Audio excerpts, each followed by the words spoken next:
오늘의 사연 읽어드리겠습니다. 오랫동안 코로나로 인해 애들이 학교도 못 가고 유치원도 못 가고 집에서 생활하고 있잖아요. 그래서 아들과 며느리가 힘들까봐 제가 애들한테 도움이나 줄까 생각하고 있었는데 아들도 그렇고 며느리도 전화가 없는 겁니다. 아들 둘 있는데 큰아들은 아들 딸 둘 있고 작은 아들은 이제 돌이 지난 애 하나 있습니다. 작은 아들 애는 며느리가 애가 어려서 집에서 살림하면서 육아하고 있어서 걱정이 안 되었는데 큰 아들 애는 둘 다 맞벌이를 하고 있어서 손자 손녀들이 집에서 둘이서만 있을 것 같더라고요. 걱정이 되어서 아들한테 전화했더니 반가운 목소리로 저보고 와서 도와달라고 하더군요. 아들 말만 듣고 선뜻 가기 그래서 며느리한테도 전화를 해서 물어봤습니다. 그런데 며느리는 아들과 다르게 괜찮다고 하는 겁니다. 그래도 아들의 목소리가 너무 간절해서 마음은 가서 도와주고 싶은 마음은 굴뚝 같았지만 마음을 접었습니다. 그런데 아들이 또 전화해서 시간 되시면 도와달라고 하더군요. 아들은 애들만 집에 두니까 걱정이 되어서 일이 손에 안 잡힌다고 와달라고 했어요. 아무리 내 아들이 그렇게 말해도 제 마음대로 갈 수가 없어서 또 며느리한테 전화했더니 이번에도 며느리는 괜찮다고 오시지 말라고 하더군요. 며느리는 제가 가는 것이 부담이 되는가 보다 하고 마음은 접고 집에 애들만 있어서 걱정도 되고 해서 손자 폰으로 전화를 해보니까 아직 초등학교 3학년 밖에 안 된 큰애가 유치원 다니는 동생 6살짜리 여동생에게 밥을 먹이고 있다고 하더군요. 손자 말로는 엄마가 차려놓은 밥 같이 먹으라고 해서 컵라면을 먹고 있다고 하는데 이건 아니다 싶어 그냥 아들네 집에 갔습니다. 사실 연락을 안 하고 간 적은 한 번도 없었지만 이번엔 제 마음 가는 대로 하고 갔습니다. 집안에 들어서는데 할 말이 없었습니다. 신발은 죄다 다 나와있고 빨래는 산뜻 위에 청소기는 언제 밀었는지 모를 정도로 먼지가 굴러다니고 거실이라고 말하기 뭐할 정도로 여기저기 있던 옷으로 뒤덮여 있었습니다. 일단 애들 밥을 제대로 먹이고 청소를 시작했어요. 며느리 퇴근해서 오기 전에 서둘러 청소하고 갈까 했는데 손주들 말을 들어보니 며느리가 일하고 운동도 하고 온다고 하더군요. 솔직히 이러면 안 되는데 집이 이 모양인데 운동까지 하고 온다는 말을 듣고 나니 이건 아니다 싶더라고요. 저는 코로나 때문에 애들이 집에 있게 되면서 집이 이렇게 된 줄 알았더니 애들 말로는 엄마가 언젠가부터 힘들다고 하면서 치우지 않았다고 하는 겁니다. 사실 애들은 이런 걸로 거짓말 안 하잖아요. 애들도 물 만난 고기처럼 저에게 엄마 얘기를 묻지도 않는데 하나둘 풀어놓더군요. 애들 말로는 아빠가 엄마한테 치우라고 했다가 얼마 전에도 크게 싸웠다고 했어요. 밥은 거의 라면으로 때우고 과자, 피자, 치킨 이런 걸로 끼니 겸 간식으로 먹고 있다고 하는데 기가 막히고 화가 나더군요. 청소만 해주고 가려다 아들 퇴근해서 올 때까지 기다렸습니다. 아들이 퇴근하고 오자마자 저를 보고 반가워서 덥석 안아주더군요. 아들의 힘들었던 게 느껴졌습니다. 저를 한참 동안 안고 있더니 한마디 하더군요. 고마워 엄마. 이러고 산 거야? 언제부터 그런 거니? 몰라 갑자기 운동 다니고 나서부터 그런 거 같기도 한데 애들은 그 전부터 그랬다고 해. 처음엔 애들이 뭘 모르고 하는 소리 같아서 신경 안 썼는데 이 사람 살 빼고 나서 행동이 이상해지긴 했어. 애미 살 뺐니? 뭐 거의 10kg 이상. 저는 그동안 코로나 때문에 그 전 때 얼굴 보고 못 봐서 몰랐는데 그랬다네요. 며느리가 결혼 전에도 살짐이 있는 편이었고 애 낳고 조금 더 살이 붙어서 약간 등치가 있는 편이었거든요. 살을 빼고 나서는 옷도 사드리고 멋이라고는 전혀 부리지 않던 며느리였는데 변했다고 하니까 이상한 기분이 먼저 들었습니다. 그리고 무엇보다 며느리가 퇴근하고 바로 운동 가면 늘상 아들도 애들도 이런 식으로 차려놓은 식어 빠진 반찬에 배달 음식 시켜 먹거나 한다고 하더군요. 처음부터 며느리가 일을 시작했고 잘하지 못했으면 이해는 못해도 그러려니 했을 텐데 그래지지가 않는 겁니다. 워낙 잘했던 며느리라 실망이 컸습니다. 사실 맞벌이니까 둘이 서로 도와야 해 한다는 거 알고 있지만 이건 아닌데 싶었어요. 며느리만을 탓하는 건 아닌데 이상한 건 이런 상황에서 왜 저보고 오지 말라고 했는지가 궁금할 뿐이었어요. 이런 모습을 저에게 보여주고 싶지 않을 며느리가 아니기에 저는 더 며느리의 행동에 대해 의문이 더 들었습니다. 제 며느리는 둘째 며느리와는 다르거든요. 솔직히 둘째는 제가 집에 오는 것도 싫어하고 그냥 사람 자체를 안 좋아하는 애라 저희 집에 불러도 잘 따라오지 않고 아들만 오고 해서 둘째는 사람들끼리 많이 부딪히는 것이 싫은 아이인가 같다고 느꼈는데 큰애는 달랐습니다. 먼저 다가와줬고 노력하고 뭐든지 솔선수범해서 집안을 이끌었어요. 성격도 워낙 좋고 밝아서 며느리가 저희 집에 오면 뭘 할까요? 같이 있는 것만으로도 좋았다고 해야 할까요? 그런 사람 있잖아요. 에너지가 넘치고 주변 사람들을 즐겁게 만드는 재주가 있는 사람. 꼭 저희 며느리가 그랬습니다. 집안에 남자들만 있고 다들 조용해서 늘 저 혼자 시간을 가지고 살았는데 큰 며느리가 들어오면서 많은 것이 바뀌었거든요. 잘 따라주지 않던 이 시집안 남자들이 우리 며느리가 들어오고 나선 말들을 너무 잘 듣더군요. 그래서 여행도 자주 다니고 맛있는 음식도 집에서 해먹고 여하튼 여행은 진짜 많이 다닌 것 같습니다. 외국 여행도 남편과 둘이서 가면 힘들고 재미없어서 안 가려고 하니까 며느리가 나서서 같이 가줘서 아주 즐겁게 보내고 온 적도 많았거든요. 그리고 굉장히 깔끔한 성격이라 제가 손이 안 가는 아이였어요. 결혼하고 임신도 2년 계획한 후 아들, 딸 낳고 걱정이라고는 없는 큰 애들이었습니다. 뭐든지 알아서 잘해줘서 덕분에 편해지기도 했거든요. 신경을 끊임없이 쓰게 만드는 애는 작은 애였지 큰 애는 저에게 보물과도 같은 존재였어요. 작은 애는 뭐만 하면 아파서 병원에 누워 있었어요. 임신해서 애 낳을 때까지도 정말 병원을 들락날락했어요. 비교를 안 할래야 안 할 수 없을 정도로 둘이 많이 달랐어요.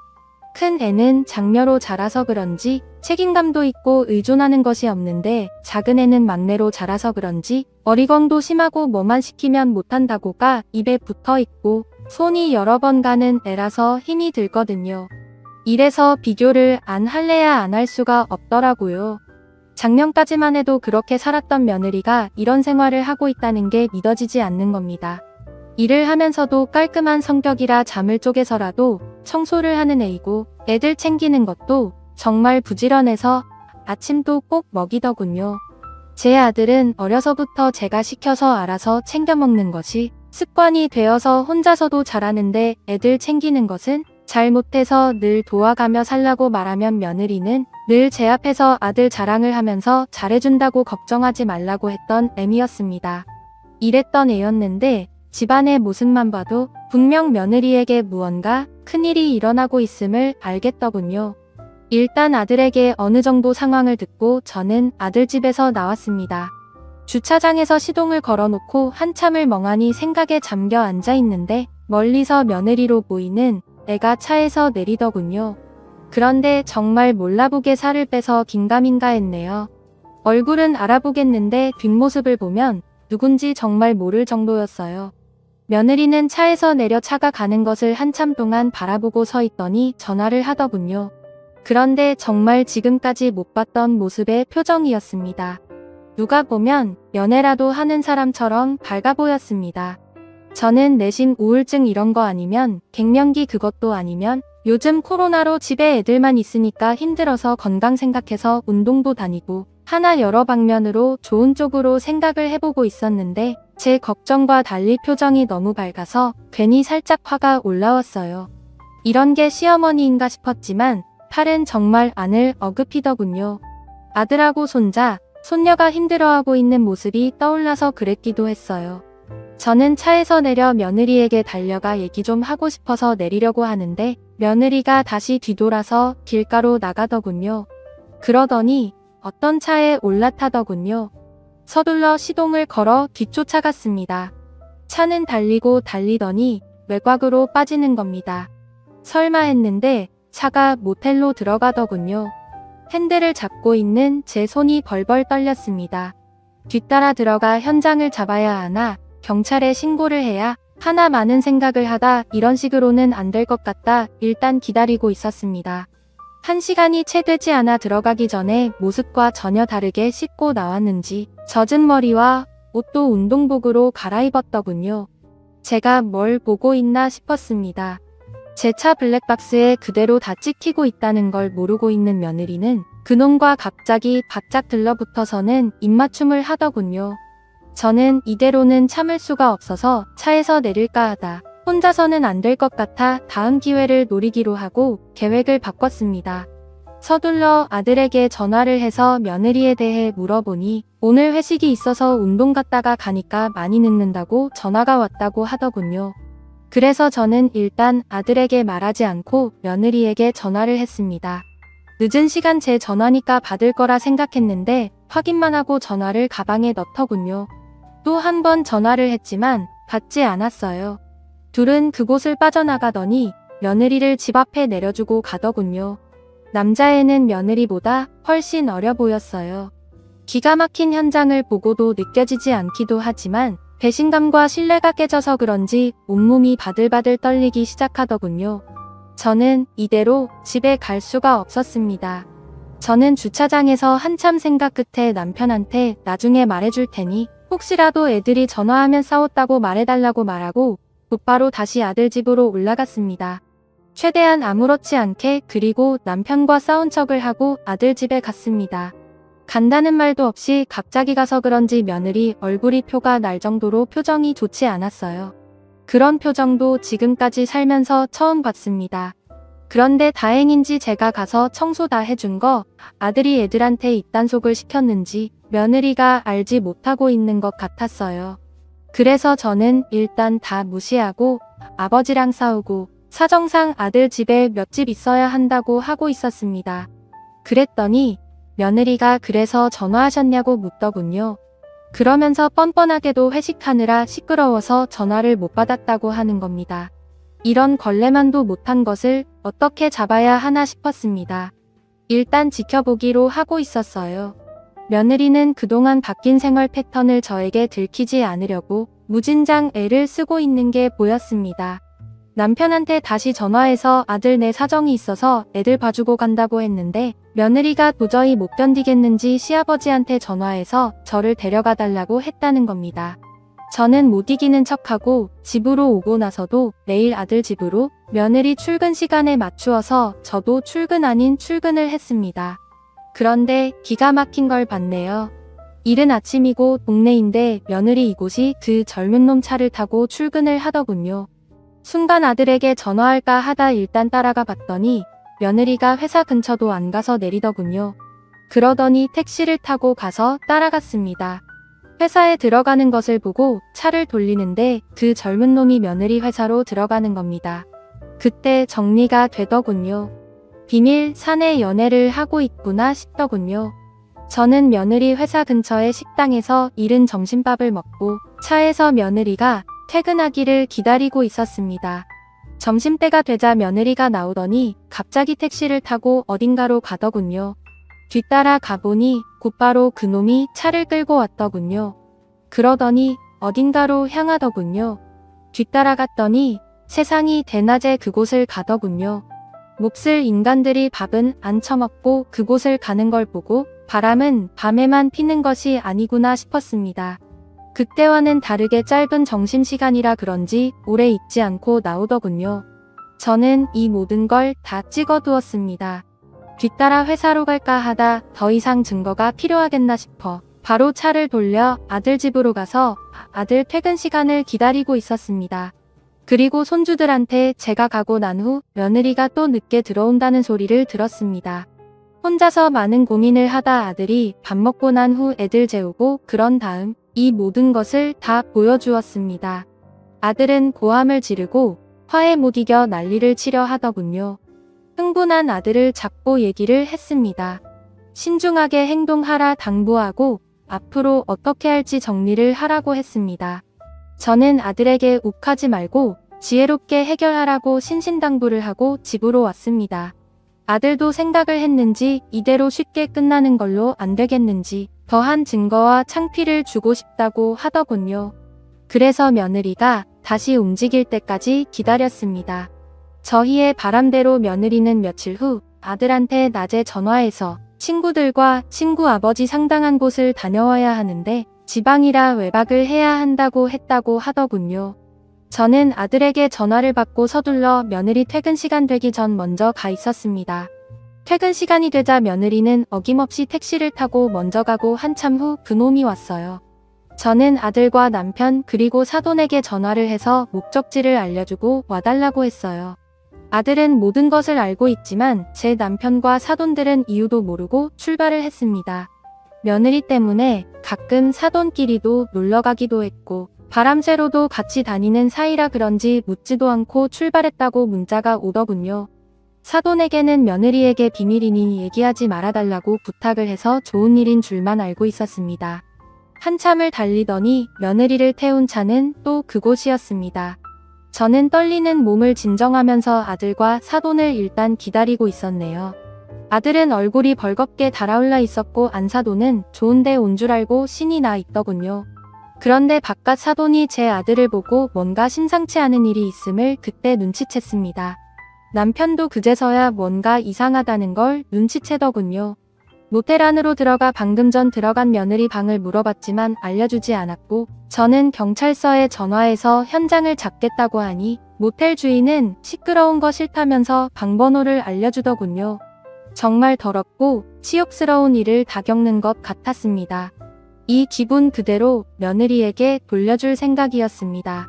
안사돈이 그때 제대로 눈치채고 밖에서 있겠다고 하더군요. 안 가려는 거 억지로 끌고 갔어요. 배를 눌렀더니 아무 의심 없이 바로 문을 열어주더군요. 둘 다 씻었는지 젊은 놈이 수건 한 장 걸친 모습을 하고 저희를 보자마자 놀라더군요. 며느리는 침대에 누워 누구냐고 묻더군요. 아직도 그때를 생각하면 기가 막힙니다. 저희는 그놈을 끌고 문을 닫고 들어갔어요. 저희를 본 며느리는 기겁하고 이불을 뒤집어 쓰더군요. 박가사돈이 한 걸음에 달려가 며느리 뺨이며 몸을 사정없이 쳤습니다. 그러더니 그놈을 후려치더군요. 겁에 질린 그놈이 무릎을 꿇고 비는데 이미 흥분한 박가사돈을 말릴 수 있는 사람은 없었어요. 사돈이 워낙 풍채도 좋으시고 누가 봐도 한 덩치에서 쉽게 다가가지 못하는 모습이라 한 주먹도 안 돼 보이는 놈이 겁을 먹고 빌더군요. 그 순간 아들도 나서서 며느리를 치려는 거 제가 잡았습니다. 이혼하는데 괜히 폭행 어쩌고 하면 이혼하는데 걸림돌이 될 것 같아 말렸어요. 며느리 이것과 그놈 사돈들한테 얻어 터지고 있는 거 확인하고 남편과 아들 데리고 나왔네요. 안사돈도 못 볼 걸 보고 나서는 저한테 어쩔 줄 몰라 하면서 자기 딸 잡더군요. 그냥 이대로 갈까 하다 밖에서 기다리고 있는데 두 연놈들 사돈한테 얼마나 얻어 터졌는지 코피의 얼굴은 팅팅 부었더군요. 사돈들은 저에게 빌고 또 빌더군요. 하지만 저는 그 사과 받아들이지 않고 법정에서 보자고 하고 왔습니다. 지금 아들은 이혼을 준비 중이고 손주들은 제가 데리고 있습니다. 살다가 참 별일을 겪어봤네요. 드라마에서나 봤지 제가 며느리 뒤따라간 곳이 그곳이라니 지금 생각만 해도 제가 어떤 정신으로 따라갔는지 기억이 나질 않네요. 마음 같아서는 반죽여 놓을 수도 있는데 제 손에 더러운 피 묻히고 싶지 않습니다. 아들도 놀라서 한참 힘들어했는데 이젠 애들을 위해 다시 맘을 다잡고 있는 것 같아 다행입니다. 아직도 며느리가 이해가 안 됩니다. 살 빼면서 내가 어떻게 돼버린 것인지 알 수가 없네요. 아들은 이혼 준비 중에 분한 마음이 풀리지 않는지 며느리 회사에 가서 그놈과 그동안 있었던 일을 다 알렸습니다. 뻔뻔하게 아무 일 없듯이 일을 다니고 있는 며느리를 보고 있자니 우라탕이 터졌던 모양이더라고요. 아들이 며느리 회사에 가서 한바탕 하고 나자 며느리도 더 이상 회사를 다닐 수도 없는지 그만뒀다고 들었습니다. 그동안 어렵게 쌓아놓은 회사에서의 모든 것을 한순간에 다 잃고 일을 그만뒀다고 들었어요. 그놈은 알고 보니 양다리를 걸치고 있었다고 하더군요. 회사도 당연히 그만뒀다고 들었습니다. 젊은 놈에 빠져 가정도 직장도 잃은 어리석은 며느리 사연을 올려봤네요. 코로나 때문에 정신적으로 힘든데 며느리까지 보태서 정말 지옥 같았습니다. 이젠 다 털어버리고 새롭게 시작하는 제 아들을 응원하고 있습니다. 저는 지금부터 조금은 충격적인 얘기를 해보려고 합니다. 저는 친정에서 거의 쫓겨나듯이 가방 하나 메고 나오면서 잘 살아버리라 각오와 함께 다짐을 하고 집을 나왔습니다. 친정 아버지와 엄마는 제 신랑을 많이 반대하셨습니다. 하필이면 친정 부모님께 신랑을 예기치 않게 소개를 해주게 되었을 때 백수였거든요. 부모님께 지금은 사정이 있어서 비록 쉬고 있지만 괜찮은 사람이라고 말씀을 드려도 제 얘긴 전혀 들으려 하지 않으시고 부모님은 되려 저에게 반대하는 백수놈과 결혼까지 한다면서 자식 없다고 생각한다고 하더군요. 아무리 제가 능력 없는 신랑을 만났지만 그땐 제가 어려서 그랬을까요? 부모가 이래도 되나 싶더라고요. 더 이상 친정 부모는 저한테 없다 생각하고 저는 이를 악물고 잘 살면 된다는 생각으로 두 번 다시 친정과 연락도 안 하고 아이 낳아도 찾아뵙지 않을 거라고 다짐을 하고 집에서 나왔습니다. 친정 부모님이 이러시는 것은 당연히 저를 위해서 그런다는 걸 알고 있지만 너무 서럽고 마음이 아팠습니다. 계획하지 않은 임신이어서 많이 두렵고 어떻게 해야 할지 몰라 힘들어했는데 부모님은 신랑이 눈에 차지 않으니까 시댁이 어느 정도 사는지에만 관심을 가지시고 묻더군요.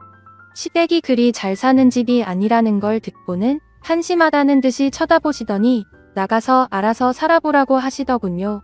이제 믿을 사람은 능력 없는 신랑과 이런 상황에서도 저희를 포기하지 않고 받아주신 시부모님 뿐이었습니다. 너무 감사한 마음에 정말 잘해야겠다고 결심했어요. 저는 달랑 가방 하나 들고 시댁에 들어갔어요. 신랑이 쓰고 있는 자그마한 방에 저까지 살다 보니까 좁아서 힘들었지만 그래도 누울 수 있는 공간이라도 있는 게 어딘가 싶었어요.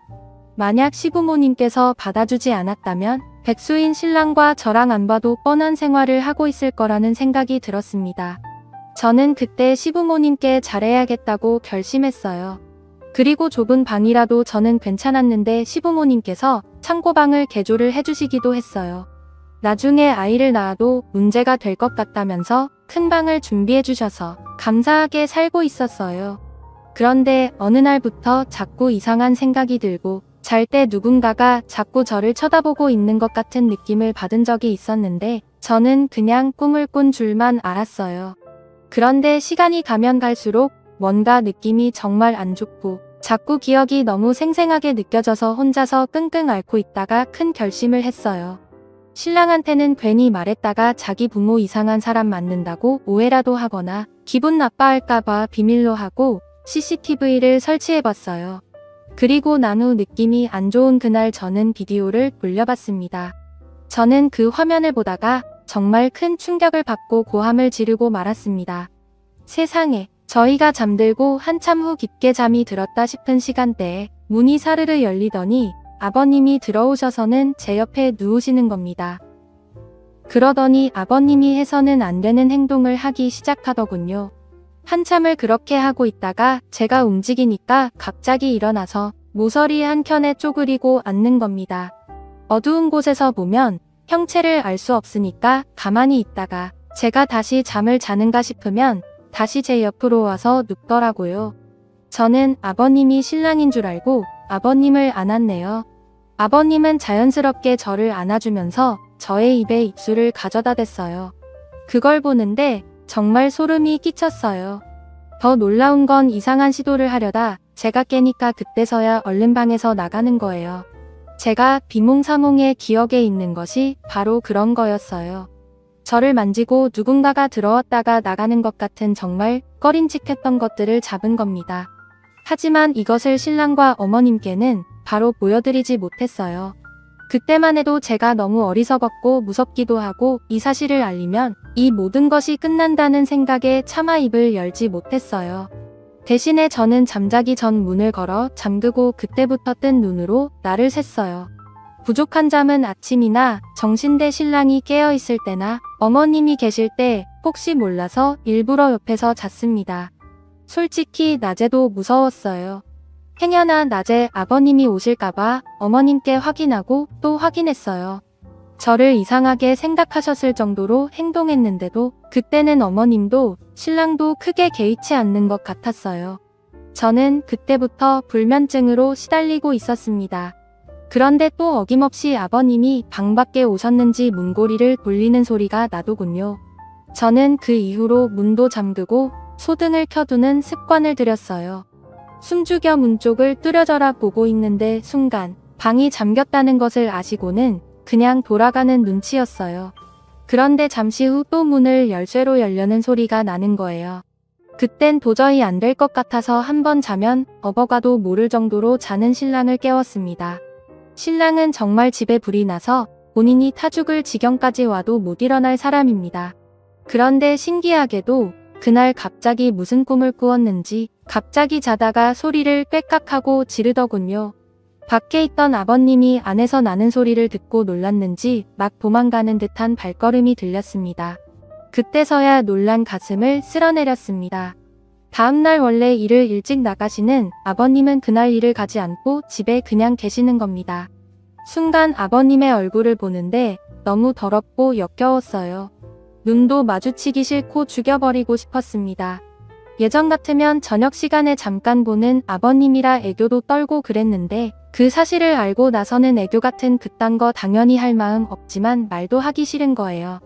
평소와 다른 저의 모습을 보고 어머님이 어디 아프냐고 물으시더군요. 그냥 개월수가 늘어나니까 힘들어서 그런다고 했더니 방에 가서 쉬라고 하더군요. 그러면서 어머님이 볼 일이 있어 나가봐야 한다는 거예요. 그날따라 신랑 놈도 아기 낳기 전에 백수 탈출한다고 면접을 보러 가서 집에 저하고 아버님만 남게 될 것 같아서 서둘러 옷을 갈아입고 저도 약속이 있다고 거짓말을 하고 집을 나섰어요. 제가 나간다고 하니까 아버님 표정이 굳어지면서 짜증을 내더니 그냥 잠이나 자겠다고 하면서 방으로 들어가더군요. 그런 모습을 보고 어머님이 아무것도 모르시니까 웃으라는 식으로 저한테 딸처럼 생각하는 너랑 단둘이 있어서 오늘 뭘 할까 어제부터 신이 나 있더니만 화났나 보다 하더군요. 그 말을 듣는데 소름이 돋았습니다. 정말 이 사건을 어떻게 종결지해야 할지 모르겠더라고요. 친정언니나 오빠라도 있으면 의지하고 답답한 속을 털어놓을 텐데 어디에다 말할 곳이 없더라고요. 신랑도 혼자라 형님이나 동서, 시누이가 없으니까 이런 걸 어떻게 누구랑 어떻게 얘기를 해야 할지 모르겠더라고요. 만약 있어도 말하기는 쉽지 않은 것이라는 거 알지만 혼자서 감당하고 있으려니 미치겠더라고요.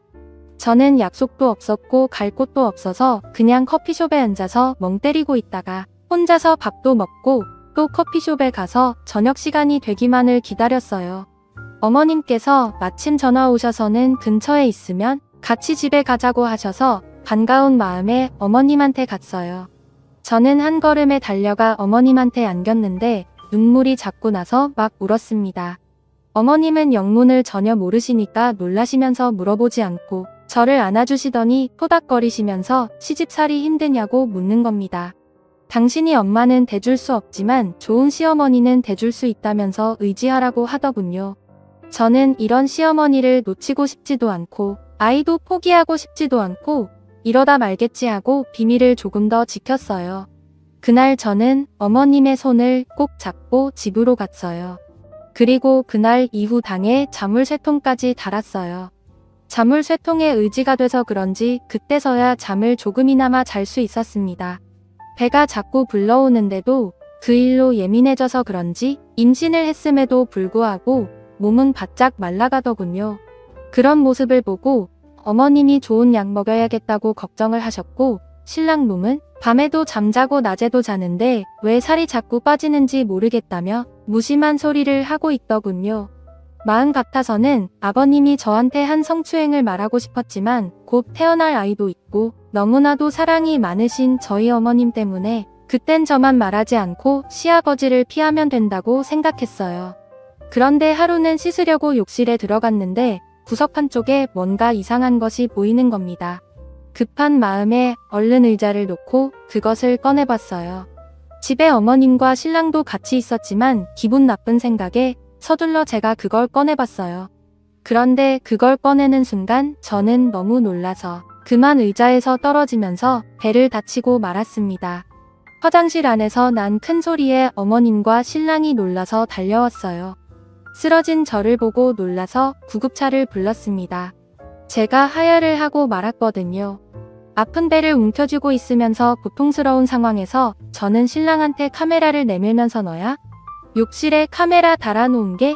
저는 짐작 가는 인간이 있었지만 이젠 더 이상 못 참을 것 같아 괜한 신랑 놈을 잡았습니다.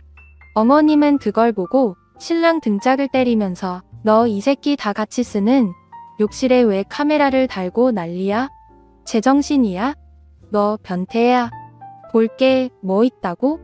엄마 진짜 나 아니라고 하면서 억울하다면서 고함을 지르더군요. 순간 시어머니 얼음이 되셨습니다. 설마 내 아버지가? 으? 이 새끼 미친 거 아냐? 하면서 화를 내셨습니다. 남편도 표정이 굳어졌지만 제 상태를 보고 더 놀라서 일단 더 이상은 말을 하지 않았어요. 어머님도 서둘러 제 짐을 챙기느라 정신 없었고요. 저는 바로 병원으로 실려갔고 이어 출산도 했어요. 다행히 아이는 무사했고 저도 건강했어요. 어머님은 회복 중인 저에게 조심스레 혹시 무슨 일 있었냐고 묻더군요. 저는 전에 있었던 일들을 녹화해 둔 것을 다 보여드렸습니다. 어머님은 그것을 보고 경악하셨어요. 신랑도 그것을 보자마자 시아버지를 죽여버리겠다고 집으로 갔습니다. 저는 혹시 모를 사태를 생각해 신고를 했고 다행히 살인까지는 벌어지지 않았지만 시아버지 신랑한테 심한 구타를 당했다고 들었어요. 그리고 어머님은 이혼 준비를 하셨어요. 지금은 그 변태 어머님한테 이혼당하고 감옥에서 죄를 받고 있습니다. 혹시나 남들은 그러니까 왜 백수인 신랑과 결혼까지 했냐고 하시겠지만 사실 신랑이 백수인 데는 이유가 있었거든요.